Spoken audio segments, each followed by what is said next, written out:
بسم الله الرحمن الرحيم والصلاة والسلام على رسول الله صلى الله عليه وسلم. السلام عليكم ورحمة الله وبركاته. والله كمسلمين دمان من قصة وجبتان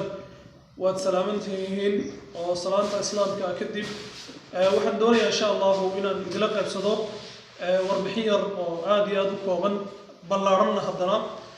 لما أنتم لوكسونتين والله كنا ماينز فيز بعدن ينواحي جودة لبدا قبل مقالات عاصمتها إن مساجد كني مسجد أبو بكر فيز بعدن واسمه يروح لجيس يرنشي يحاول فرق بدن أيكو سعدان أو شيء الحمد لله رب العالمين بدن كذي مكوي قبصونتي ما أنت أي تهي قرن سيمالين في الخميس إن شاء الله هوش ويدان تهي وحن رجين إن أنا هدي الله سبحانه وتعالى وكرها للنقض سبت ده إلا أحد إن هوش ودن أن كفر حرنا أنت وحدان إن شاء الله مالنت الثلاثة بشنا أي كوت هاي وأنا مالنتي وحوي شغالها ودك ودنا وحرية هاي وحن وقتها قال لي فرتان كي مساجدك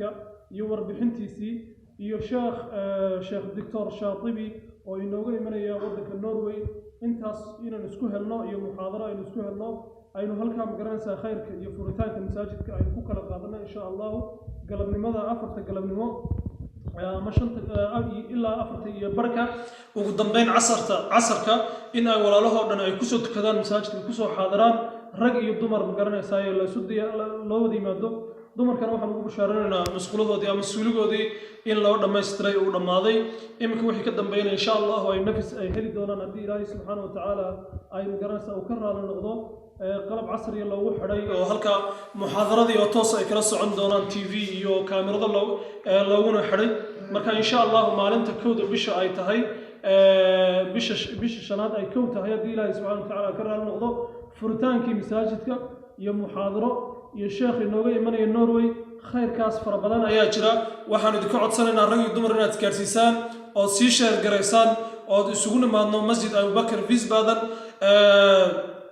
adresskiisuna uu yahay Bertram Ishtaqasa lambar 9 Wiesbaden halkaas ayaynu isugu wada imanaynaa iyo casarka 5 galabnimo insha Allah wassalaamu calaykum wa rahmatullahi wa barakatuh.